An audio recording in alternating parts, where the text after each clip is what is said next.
윤창중 전 청와대 대변인의 성추행 사건을 수사하고 있는 워싱턴 메트로폴리탄 경찰국이 마침내 본격 움직이고 있습니다.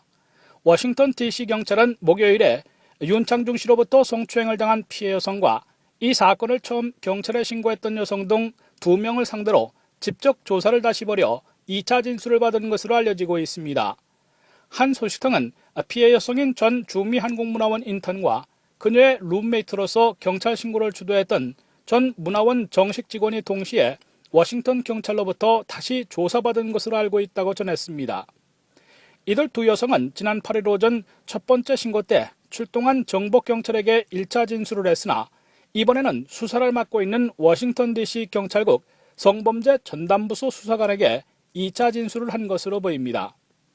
달리 말해 1차 진술을 받은 정복경찰은 수사경찰이 아니었기 때문에 이번 사건에 대한 수사를 직접 맡은 성범죄 전담부서 수사관이 피해 여성과 신고 여성을 다시 불러 구체적인 피해 상황을 진술받은 것으로 해석되고 있습니다.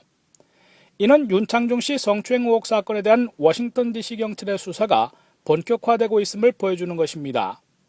특히 윤창중 씨는 현재 섹스 어뷰스 미스드미너, 즉 성추행 경범죄 혐의로 수사받고 있으나 피해자의 구체적인 진술로 그보다 훨씬 심각한 범죄 혐의로 바뀔 가능성이 제기되고 있습니다.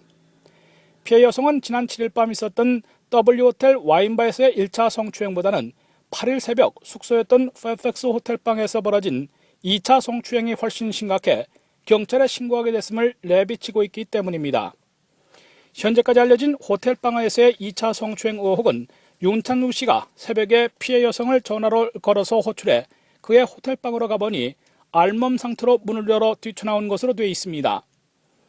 법률 전문가들은 윤 씨가 호출했는지와 알몸 상태로 호텔방 문을 열고 나타났는지, 피해 여성을 호텔방 안으로 끌어들였는지, 호텔방 문을 닫았는지, 호텔방 안에서 신체 접촉이 있었는지, 성관계를 요구했거나 성폭행을 시도했는지 등에 따라서 성범죄 정도가 크게 달라진다고 밝히고 있습니다. 알몸 상태로 피해 여성을 호텔방 안으로 끌어들였고 문까지 닫았다면 성폭행 의도가 분명해질 뿐만 아니라 위협, 강압, 납치 감금의 혐의까지 추가될 수 있다고 법률 전문가들은 지적하고 있습니다. 워싱턴 DC 법률에 따르면 호텔방에서의 성폭력 의도가 확인될 경우 성폭행 미수에 그치더라도 상급 또는 4급 성추행 중범죄에 해당돼 최고 5만 내지 10만 달러의 벌금과 함께 최대 5년 내지 10년의 징역형에 처해지도록 되어 있습니다. 이러한 상황에서 윤창중 씨가 미국에 다시 와 수사받기를 계속 거부하면 워싱턴 경찰이 영장을 청구해서 미 검찰이 기소 토록함으로써 수배하게 되고 도피죄, 재판 불출석 등에 따른 사법방해 등 더 무거운 처벌이 가중되게 됩니다.